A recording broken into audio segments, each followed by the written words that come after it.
Добар ден!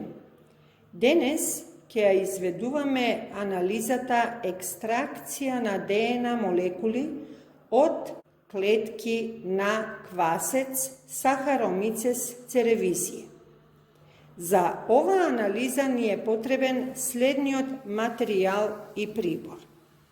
Потребно е да имаме кесичка со дехидриран квасец, дестилирана вода, шекер, готварска сол, течен детергент за садови, етил алкохол 100%, лабораторијски чаши, епрувети, стаклени прачки и стаклени инки. Најпрво, во една лабораторијска чаша одмеруваме 50 мл на дестилирана вода.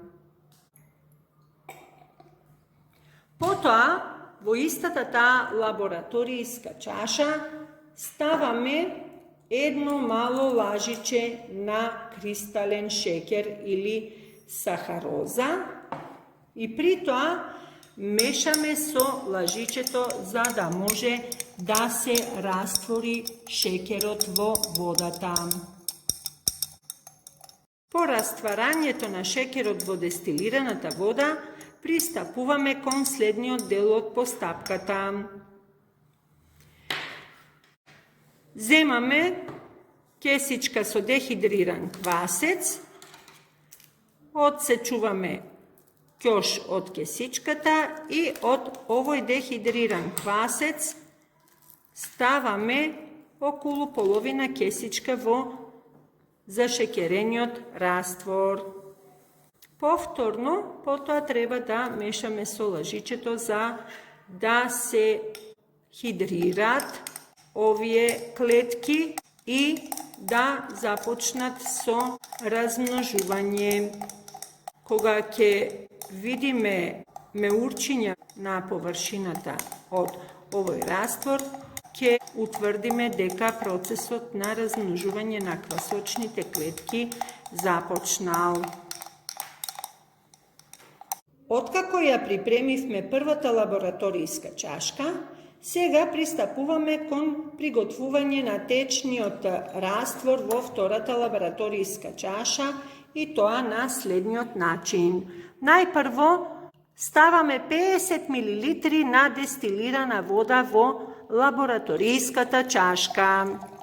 Потоа, во истата таа чашка ставаме едно лажиче на готварска сол или натриум хлорид и при тоа мешаме за да може да се раствори солта во водата и да се добие солен раствор. По растварањето на готварската сол во водата, во овој солен раствор сега додаваме едно мало лажиче на течен детергент за миење на садови.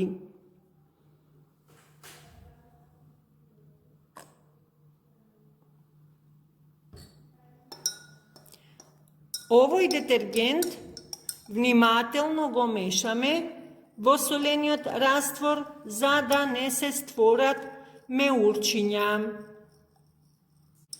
Откако се раствори овој течен детергент во солениот раствор, сега содржината на втората лабораторијска чаша ќе ја претуриме во првата лабораторијска чаша со квасец и при тоа ќе промешаме.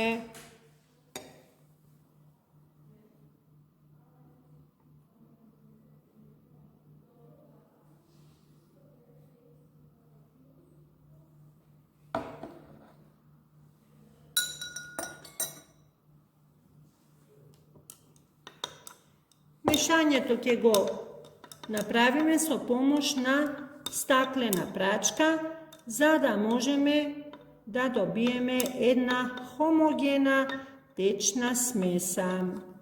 Сега од чашата со смеса Со помош на стаклена инка одлеваме околу 3 мл во епрувета. На крајот, во истата епрувета, со помош на стаклена инка, дотураме околу 3 мл на етанол 100%. Гледаме како полека од квасочните клетки се издвојуваат нишките на ДНК и се упатуваат во слојот со алкохол.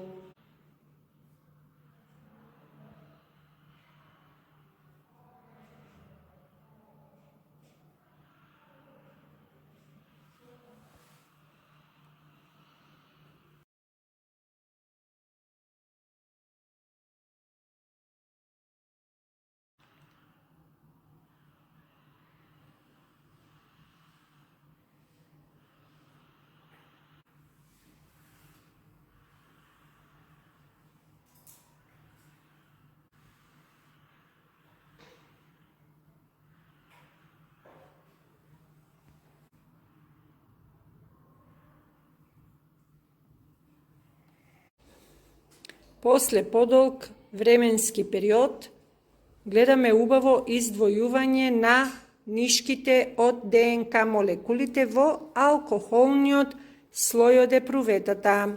Ние ставивме и многу повеќе алкохол, затоа што добивме поголема концентрација на ДНК молекули, па за да им дадеме поголем простор на распределување во алкохолниот слој, ја зголемивме количината на алкохол во епруветата.